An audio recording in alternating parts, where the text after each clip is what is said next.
All right, let me welcome you to the webinar. Obviously, it's Doc here from the Life Coaching College, and today I'm looking forward to giving you a class all about confidence as a coach.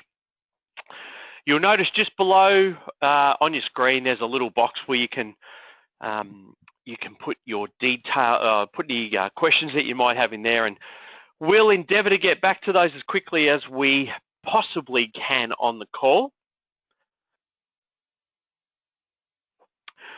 I have a lot of, and I do get a lot of people wanting to know about confidence and confidence as a coach and how to find it and the confidence that is required to get more done and how to magnetically attract clients through confidence.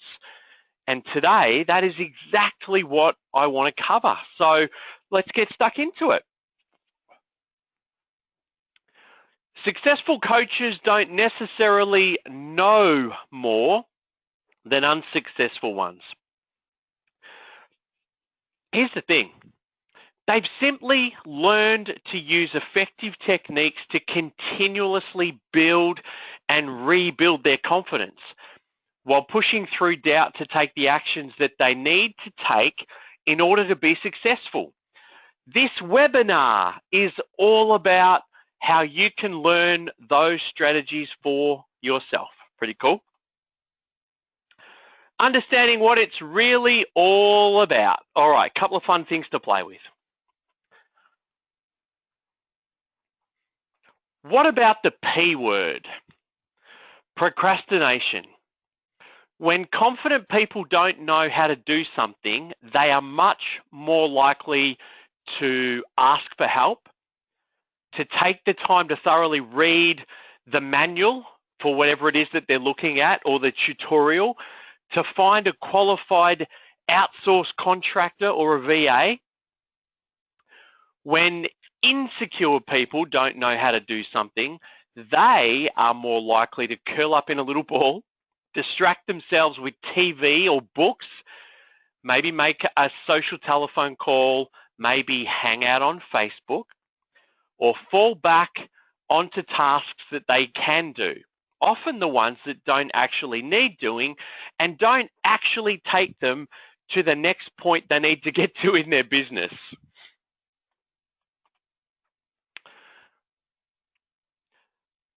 Confident people often don't actually know any more about the new activity than insecure people. They just possess the habits and the confidence to tackle and to solve problems. They've hardwired themselves to take action, which is what this class is all about.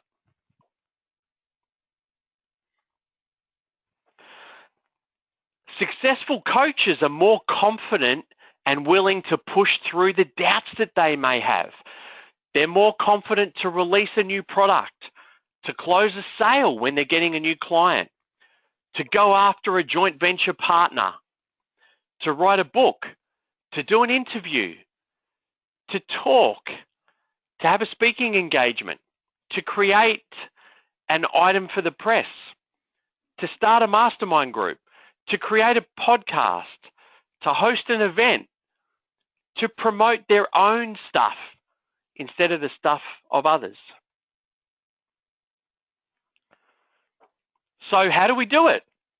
How do we build confidence? How do we build confidence through training? That's what I want to have a look at now. Let me ask you this. Are you confused about coaching? If someone asked you what coaching is, could you define it? If someone asked you what coaching isn't, could you instantly tell them? How many hours have you coached? Have you studied the ICF core competencies?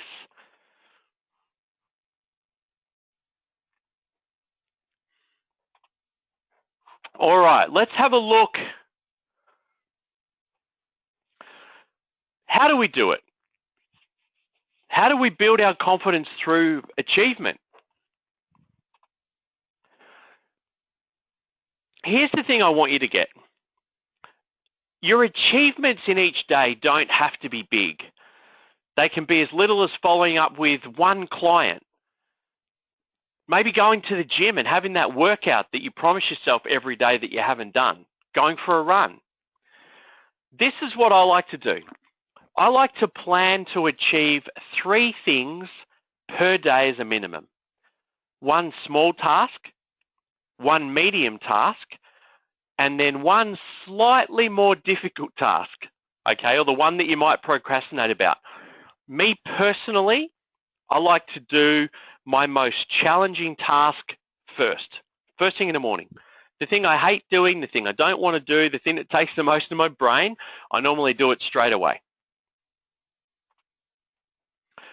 Then, once a week, you add to that a task or an action or a big project that's your something new. Now, you schedule this big project or task somewhere between the middle to the end of your work week so that you'll have your collection of smaller achievements to make sure that you've boosted your self-confidence by the time you get to your big one.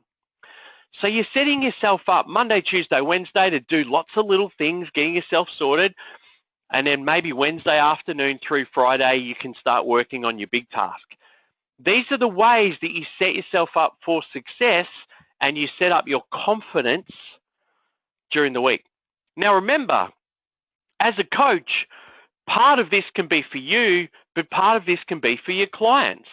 So you've got a couple of different ways to tackle this, okay? There's that little piece of this that is for you personally, and then there's the secondary piece, which is, oh yeah, I can take this and I can teach these strategies to my clients as well. So what about this? What about if you analyze your personal life? What areas drain your confidence in your personal life? Is your marriage sapping your energy? Have you got a chaotic home life? Are there negative voices from the past or the present? Decide what you will no longer put up with, and then decide how you'll change the way things are going to become. Ask yourself some coaching questions. Who can you recruit to help you? Who can you count on to help you? Do you need a coach? Do you need a coach in some of the areas of your personal life, like organization, communication, assertiveness? What strategies will you employ to change things to boost your mood? What happens when you choose to feel demoralized or you've got that choice of feeling down? What are the things that you can utilize? Do you grab out a self-help book, one of your favorites? Do you listen to one of our classes? Do you ring your coach? Do you look at some assertiveness training that we might have done? Do you catch up with a friend? Do you learn to become a better listener and see whether that might help you?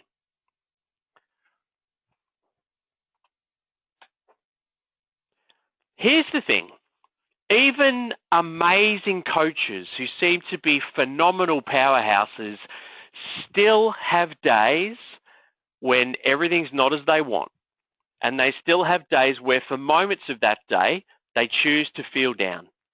Let's get real about this because it's true. Let's not put our head in the sand. So what we want to do is work out ways that you get that sorted out. I don't want you all to run around in la-la land and pretend everything's perfect all of the time. If you've got moments where they're not, let's make sure we've got some strategies to sort it out, okay? So what can we do? What about change personal or family routines that drain energy from you? What about getting rid of some of the beliefs that no longer work for you? How about ditching the behaviors that aren't working for you? What about changing the communication patterns that you're using in that particular moment? Maybe become more assertive. Maybe enlist the help of your coach. Maybe for you it's about speaking up and it's about actually verbalizing what's going on. But what I want you to do more than anything is to start to get real. Now, let's look at the big ones. So look at personal there. Let's have a look at financial. And I want to talk in particular about clients, because you know what? It's really great to help needy clients, but you must make sure that you've got a policy for the how, when, and why you will do that. And I'm going to say this to you, and I've said it 1,000 times. People don't value what they get for free anywhere near as much as they do value the things that they have to pay for. So make sure any free gifts that you give accomplish a specific purpose. For example, if you're going to offer some kind of a free giveaway or a gift, it needs to help people decide that they do or they don't need your coaching right now. Give people the exact tool they need at this particular time that you're giving it to them to get them ready for your coaching.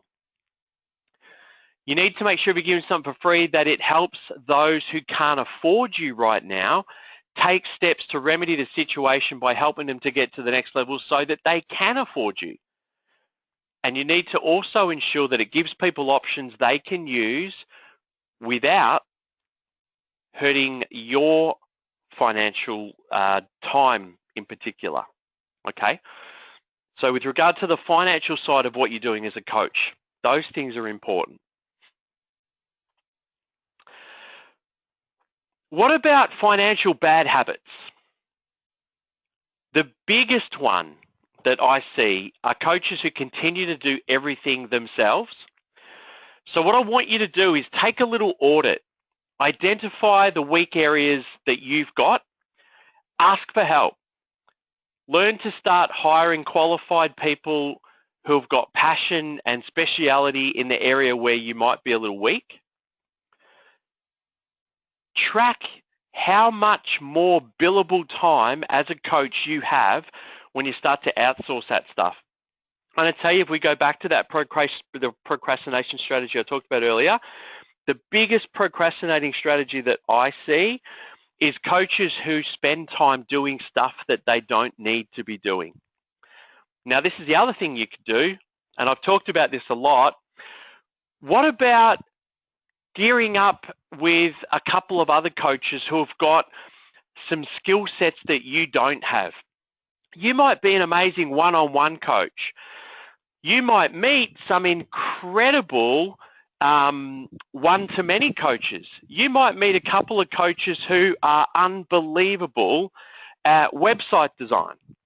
What I'm saying is maybe the best thing for you to do is to start to get yourself paired up with some coaches that can help you out with, sorry, just give me 1 second.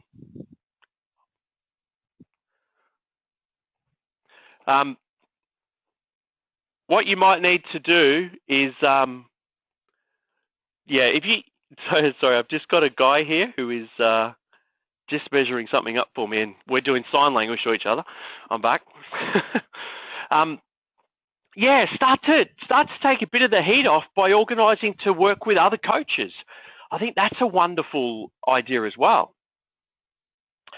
Or obviously hire people that are going to be able to do these things for you. But continuing to just do everything yourself and spending, 25 or 30 hours a week doing stuff that you might not need to do is that's a bad habit. It's one we don't want to have. The number one change that I think you can make right now is to make sure that you are charging rates that you're happy with. Your billable time. Now, if you need to increase your rate, do it. Set a date and send an email to your subscribers, to all of your list, to let them know that your rates are going up. Turn it into an opportunity by pointing out that they can still sign up for packages at the old rates until, and you put the new date in. Focus on your achievements. Focus on the clients that you've seen. Focus on the results that you've had, and you won't have any trouble justifying your prices if you're delivering really great value. I want to say it again for everyone who is listening. all of the TLCC students, the TBC students, you should not be coaching anyone pro bono out of the school. Obviously, you've got to coach each other pro bono, so the coaching that you need to do internally pro bono, although a lot of you will realize that as far as assessments go now, there's actually now not even a requirement to do any hours with any other TLCC students in your diploma. You just have a set amount of hours to do. And the reason that we've done that is because I want you to focus on coaching people out of the school. Now, even if that person is $50 an hour, it doesn't matter. I want you to be getting paid for your coaching, okay? And if you've been coaching for a while, I want you to be really mindful of exactly what your rate is and what it could be, what it should be, what it might be. Be prepared to put it up, okay? All right, final financial tips. I've got two more, just two little ones. Number one, don't run away from discussions about money. Okay, you've got to be prepared to talk about it. You've got to be prepared to talk about your financial situation. Got to be prepared to talk about how many billable hours per week you have and how many billable hours per week you have filled. You need to measure these things. If you don't measure them, you can't fix them. So you need to be really honest with where you're at, because it's going to help your confidence to be able to sort this stuff out. Cool? And the second one, learn to negotiate. Become great at negotiating. Love it. You know what fascinates me? I'll talk to people who travel, in particular to Asia. You know, you might go to Bali or Vietnam, and they just instantly fall into this wonderful ability to negotiate with traders because the traders are all negotiating. They get back to Australia and they forget about it. Everything is up for negotiation. Everything is up for price negotiation. So get used to doing it as a consumer. Definitely be good for negotiating as a coach. Okay? What about with regard to confidence and our spirituality and our health? Now, my question to you is, how are you with regard to your spiritual life lately? Are you neglecting it? Are you mindful of it? Are you recharging? Because recharging is about essential time to meditate, whatever that means to you, by the way, to go for a walk, to notice nature, to think about other people, maybe to help your community. Maybe it's just a matter of stopping and appreciating small things. If you have to, schedule your spiritual time along with all of your other to-do tasks. Now, spiritual means a million different things to a million different people. When I talk about spiritual time, I'm really talking about mindfulness for me, personally. I'm talking about me time, Glenn time. So when I talk about my spiritual time, I talk about my time where I'm in touch with who I am, just with me. And it doesn't get, it doesn't get any greater than what is it, or when is it during the day that I turn everything else off and I just have me. And to me, that's my spiritual time. Okay? Now, I've got a really quick activity. If you haven't done much of this is an activity I found a long time ago. This is what you can do. And it's what works for me. So I do a lot of deep count to 5 breathing, deep breaths, and I guide my mind to focus on the bigger picture of my reasons for running this business. I remind myself that this is all about other people, and it's about providing for my family through the business as well. And that helps me to feel refocused and ready to move forward. So it's as simple as deep count to 5 breathing, deep breaths, and I'm guiding my mind during that time to focus on the bigger picture. Why am I here? Why am I doing this? Where is the outcome? Whose life am I changing? And that helps me to be able to just get really nice and re-energized with what this is out. Okay, what about the confidence of maintaining a healthy body? We all know we should exercise, right? We all know we should drink lots of water. We all know we shouldn't be drinking soft drink, shouldn't be eating junk food. So how about this? Start your day with something healthy and fresh and whole as a food. Maybe join a challenge. Maybe start a challenge. Because to be confident, you need to be either 1, at your best, 2, feeling your best, or 3, working towards those things. So make sure that you're looking at this aspect of how you can maintain confidence, coaches. What about the business? The number one way to increase your business confidence is to focus outward, folks, outward. Actively thinking about your clients and how you can help them, focusing on the community that you're creating. Get involved in that community by giving workshops, creating webinars, by listening really well to the challenges that the guys that you're going to change have. Give your clients your best, your 10 out of 10, and not just your clients. Give your 10 out of 10 to anyone that works for you, 20 contractors that you have, 20 service people you come across, to every business that you use, to every member of your family. Get into the habit of following up on every single promise that you make and every single action-taking item that you create. Business confidence is about playing 10 out of 10. I have this conversation more than any other conversation with my clients, and I'm talking about students, regular coaching clients, cricket players that I work with. And it's the question, what number are you playing at today? 0 to 10. And if you're playing 10 in your business, that'll give you 10 out of 10 confidence. If you're playing 8, you've got to ask yourself a question. Is 8 going to get me the results that I want? Is 8 the game I want to play? And that answer is going to tell you everything about where you are with your business right now. All right, quickly, very briefly, because you guys know we've got a huge big marketing summit coming up. Excuse me. A couple of quick points. Number 1, make a plan. Follow the plan. This is going to help your confidence. If you've been challenged with that, hire someone who specializes in the areas you need help with and leave the mechanics up to them. Your job is to know what is going on at all times. Think of it as quality control. That's your job as the business owner. Be yourself in that job. Make sure everyone hears the real you when you're giving responsibility to other people within your business.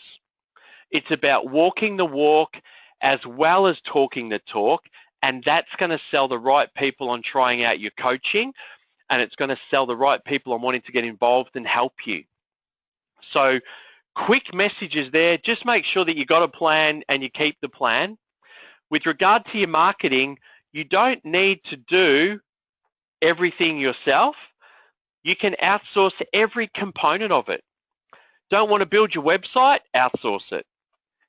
Although I actively encourage you to keep responsibility for that. Don't want to do your Facebook campaign? Outsource it. AdWords campaign? Outsource it. Image creation? Outsource it. Ebook writing? Outsource it. Don't want to create your own novel? Outsource it. You can outsource everything. So the questions are always around what is core to my business right now? What can I afford to do? What can I afford not to do? And by the way, eventually, you can outsource the coaching process itself. My business is, I hope, a really great example for you. Right at the start, I did everything. And you guys that have been around for the long haul now will see that gradually we've now got NLP trainers in every state, coach mastery trainers in every state, extended disc trainers in every state, advanced coach mastery trainers in every state. Student support is outsourced. Accounts are outsourced. Events are now outsourced. So gradually, I've outsourced every single component of this business. My Google ads are outsourced.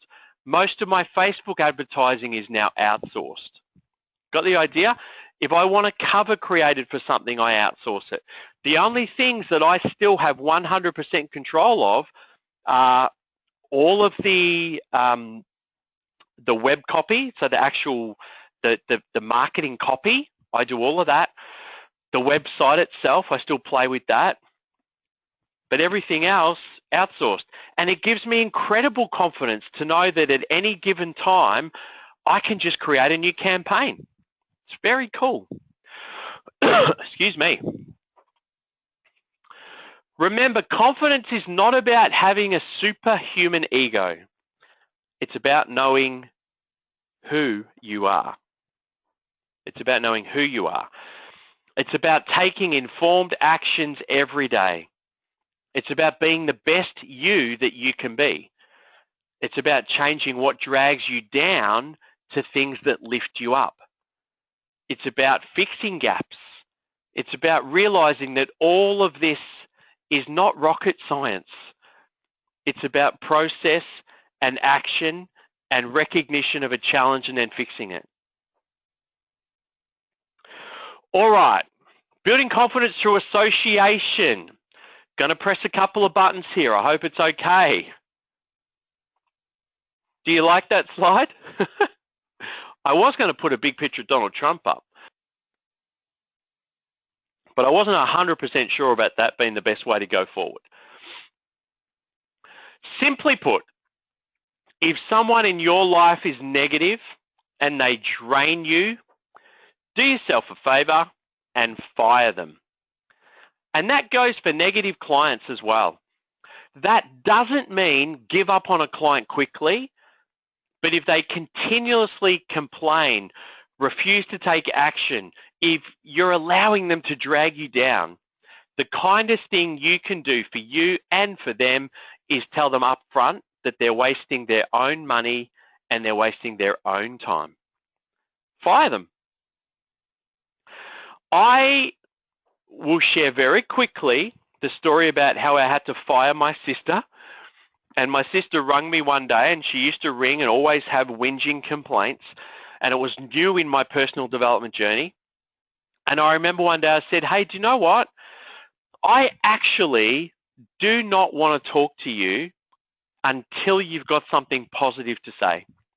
So don't call me until you've got something positive to say. And in our conversations, I want a conversation that's about the great things in your life, not a continuation of you telling me everything that's wrong with it. Now, I can tell you that for about 9 months, I didn't speak to my sister. And it took literally that long before she finally called me and said, hey, I've got something really cool to tell you. That 9 months was 9 months without having to worry about the conversation not being where I want it to be. Make sense? Yes, harsh, I guess. Excuse me. If the negative person is a family member, you can't simply fire. Decide in advance on strategies that you will use. Not everyone is going to do what I did. So let's look at some of the things that you can do. Maybe you could learn to be a bit more assertive with your boundaries. Maybe you could decide in advance what you're going to say. Let them know that you're not going to, or maybe let them know you're going to hang up if they talk to you in a manner that you don't love. And then make sure that you do follow through. You might choose to ignore behavior. Maybe you'll reframe it and see it as funny. Maybe if it's not your strength, you might learn to speak up. Let them know that you won't tolerate things that have been happening in the past. So maybe you won't fire them altogether, but you might put them on notice. Maybe they will. Maybe they'll get a little yellow card from you, and you can say, "This is a warning." Maybe that could work. What about improving your confidence by practicing active confidence by association? Choosing to surround yourself with positive people who you know will lift your mood, who are going to inspire you, who will simply make you feel wonderful. Isn't that a cool thing that we get from our coaching friends? And what they can do is they can fill the gaps that are left by the needy, the abusive, and the negative people. And you can fill them with people that are going to really fill you up. And suddenly, the ankle weights won't even want to come near you. Choose people that you genuinely like, people that genuinely inspire you. Choose people whose values you can appreciate. So many people go through life letting the people in their life happen to them. You guys are coaches now, or potential coaches. This is about actively making choices with regard to who you want in your life, because it's your choice. So choose to have people who are going to fight for you and with you. Choose to have people who will inspire you to that next level and believe that you can make it. And get rid of all the people who don't. And it's not that they're bad people. This is about you actively choosing who you want. And let me tell you this, when you let those people go, they'll find someone that they're going to still hang out with. They'll be able to replace you. It's okay. You're not irreplaceable in their life. And you'll be able to replace them. And as harsh and clinical as that might sound, it really isn't, because you've got such little time and you want to make sure that you spend that time with people that really inspire you. All right, step 5, building confidence through client results. And I love this one. I really love this one. And I love the thank you the thank yous that are coming through on the webinar as well. Thanks, I appreciate it. It's a fun topic, right, for us to play with today. All right, focus on your positive client results. Please, for the love of all things holy, folks, don't let yourself obsess over clients who won't do the work. I want you to celebrate the clients who do the work and get the rewards and get the results. Interview clients who are excited about the success that they had. Feature clients, okay, as guests on your blog and as testimonials on your blog. Include them in the client success section on your website. Give them a shout out on your Facebook page or in your Facebook group. Every one of you gets an opportunity to change multiple people's lives in your training alone. So utilize those, okay? Utilize those clients that come through. Make sure that you take the opportunity to recognize those guys. And I've had a lot of people say to me, yeah, but it's in the training, you know, it doesn't count. Of course it counts. It's real. Take note of who you work with in your training. Number 1, they're an ICF hour for you. Number 2, that person is a future testimonial. Number 3, they're a reference point of success for you. Cool? Excuse me. Positive client results. When clients find breakthrough from our coaching, that is a powerful thing. When they apply the strategies I share with them and overcome their obstacles, this is the best. On the other hand, when a client is not committed to the process, it's a difficult thing as a coach. The frustration grows when the solutions are available, but the client doesn't utilize them. This is from a coach, by the way. Seeing your clients succeed is always the biggest confidence boost that you can experience. I want you to love that moment when a client has a breakthrough. When a client starts a session as a 4 out of 10 and they finish as an 8, when they start as a 6 and they finish as a 9, when they start as a 7 and they finish as a 10, I want you to celebrate. Celebrate the 30% increase in that person's life. And statistically, by the way, you can utilize that for your marketing. on average, my clients have a 40% increase in their chosen topic by the time they leave my session. Why not? If you're going to ask the question at the start of your coaching session and at the end, where are you on a scale 1 to 10 with this issue? Where are you now? You may as well keep note of it and keep the statistical reference points. Don't you think? That would be cool, right? All right, step 6, identifying hidden confidence gashes. Oh, we're getting fun now. All right, let's have a look. Number 1, setbacks. So what does a setback look like? Some are easy to identify. Your car gets a flat tire, it's a little setback. Just as you're on your way to go somewhere and your car breaks down, it's a setback. Your credit card gets stolen while you're in Perth running a training, and it means that you can't fix your bill or organise to get out of the airport car park or whatever, which was me on the weekend, kind of funny. Maybe a client leaves. Maybe you find out you need some kind of surgery. Okay, there's all kinds of setbacks that are going to come along. Life, by the way, in my own personal, humble opinion, is all about being able to deal with the little really crappy wrapped gifts that get sent to us from the universe. And I've always believed that the minute you walk through a gift or around a gift or over a gift or solve a gift, I actually feel like that gift never reappears, or if it does reappear, it's actually a really cool gift to get. So life then becomes a challenge of solving ever increasingly difficult gifts. And anyone who's ever spent time with me will know I see life as a game. That's what I do. And life is a whole lot of little games in the game. It's fun. It's how I play my world, right? And I always look at whatever it is that comes along as a wonderful gift, a challenge in the game that has to be solved. And when you solve the puzzle, solve the gift, you move along, you get a high quality gift.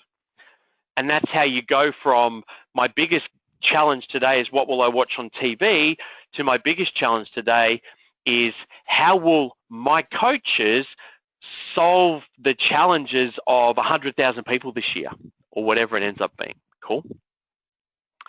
So what you can do is you can actually rate these setbacks, okay? And you guys get there's a million other terms we can use. What's really important is its importance to you. So next time you've got a challenge, ask yourself, how would you rate it 1 to 10?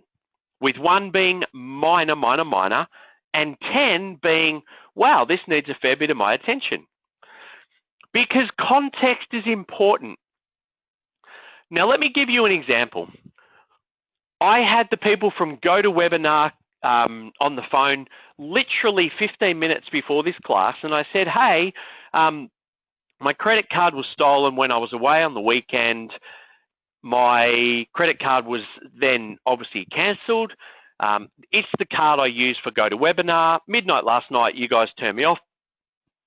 Would you be able to turn me back on? I'm running a class in 20 minutes time. And the guy was a lovely American guy, and his name was Kramer, which I'm a big Seinfeld fan, so I remember his name. So he says to me on the phone, wow, what a terrible week you've had. And I said, sorry? He said, what a terrible week you've had. You know, you've lost your credit, someone saw your credit card, blah, blah, blah. I said, oh, no, Kramer. No. My personal belief is 99.9% of the people in the world would wish that they had a credit card that they could get stolen and that they had 100 students who were waiting to listen to them in a business that they ran for themselves where they can come and choose and do whatever they want. So no, I don't think I had a terrible week at all. I've had an incredible week. I just had a little setback, little hiccup. So to me, that's about rating the setback. And that's about rating the setback based on perspective.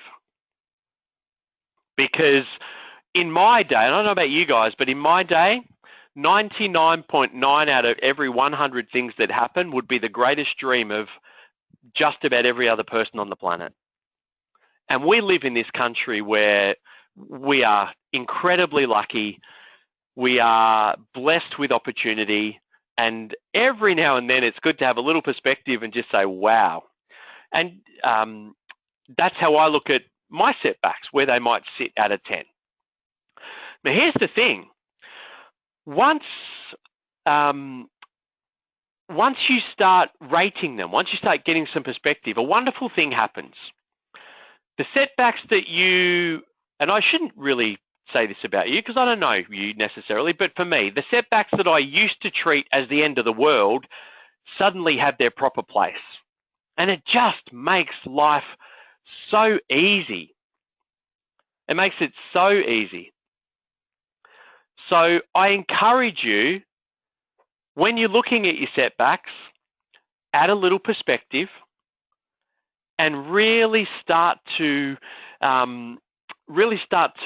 grow some confidence based on that perspective, based on where you're at.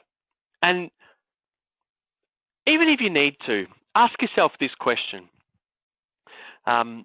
You've got a sore leg, right? Got a sore knee, whatever it is. Can't go for a run, can't go to the gym, my knee's sore. Ask yourself the question, who would wish for that? Who would wish for that sore knee? And I'm sure that right now as you listen to this, you'll get an answer. Wow, I didn't like that meal that was served to me on the plane, right? Who would wish for that meal? Who in the world would have wished for that meal? And it'll help you with some perspective. And again, if this is not something that you necessarily need right now, you're already there, remember it's a really great gift for your clients as a coach.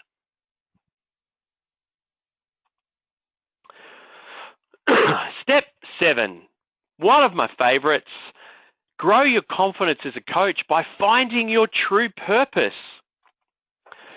If you find yourself not wanting to get out of bed in the morning, maybe not wanting to coach a client, maybe feeling like a leaky bathtub plug that's draining every drop of your confidence away, it's time to start listening to yourself.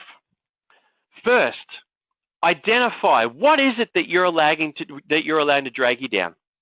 Then ask yourself the question, is that really it? Learn to question your own answers as probingly as you would as your clients' coaches, because half the time you'll discover that you haven't quite hit your true purpose, or your business might have semi-twisted away from it, and you followed along. So ask yourself, am I coaching the right type of client? Am I really excited and passionate about helping my clients in the area I'm currently coaching? What is it that gets me really fired up? What makes me so juiced, so enthusiastic? What gets me in the zone so that when I'm there, time flies by, I'm energized, my client leaves and I'm crazy excited as opposed from drained? What's that thing? And then maybe make some simple tweaks. When you treat yourself like your own client and you start to face the answers that you get to those questions, I reckon you start to discover little tiny simple tweaks are all that's needed. So things like outsourcing all the office stuff, all the office stuff you hate, cutting back one-to-one coaching hours, increasing one-to-one coaching hours, changing your schedule a bit, coaching when you want to coach, maybe changing your client brackets, maybe changing your method, maybe do some Skype calls instead of in-office one-on-one stuff. Maybe just reorganize your office so you get a glimpse of something beautiful outside during the day. Maybe taking half an hour out into nature each day.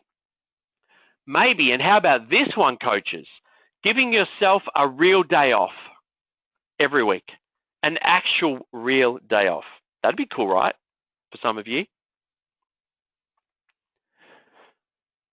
If you're choosing for something in other areas of your life to be dragging you down, then please get rid of whatever it is.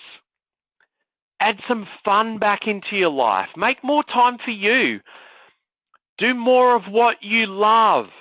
Take care of problems that you've been procrastinating about. Hit them headstrong, get them sorted. Change the way you interact with people. Change the thought patterns that you've got. Maybe change your location. Get a different office, get a new office, buy another house, move to the country. All of these things are possible. They're all available to you. Maybe what you could do is revisit the comments, the emails, the cards that you've got from past clients and colleagues. Real life reminders of the difference that you're making, because that'll help you step out of self-focus and back into the other focus, and that'll fuel productivity and your confidence. So maybe what you could do, maybe make a scrapbook. That'd be cool, right? Or the testimonials you've received. Cut and paste the Facebook comments. If there's any of your clients that have written articles about how they've succeeded from your coaching, cut those out. Thank you cards. Grateful or happy emails from people that you've helped. Maybe some awards you've earned. Maybe a little link from an event you spoke at. Some kind of an acknowledgement of how much people have noticed you or cared for you. And here's the other thing. Maybe start doing that for others. Have you had a coach or a trainer somewhere along your journey that's touched you? Maybe send them a card. Create a beautiful email, a heartfelt email, letting them know how they changed your life and help them to be able to bring this journey together a little bit more as well. Conspire for each other's success. Give praise glowingly if someone's changed your life. Here's the thing I love the most. By the way, I love this picture. You don't have to do all of this stuff at once to get your confidence furnace restoked. As a coach, you know the greatest achievements will always start with one small step. So let me leave you today with a challenge. What small step will you take? And be sure to put a comment up in the Facebook group and let people know what it is. Share it with them.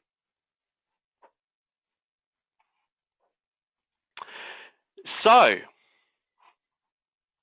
that is today. Cool class, right? Long class, but today's a motivation day. Today's a motivational class day. I really trust that you loved it. I trust that you enjoyed it. I trust you got great value from it. And I'll see you on the next one.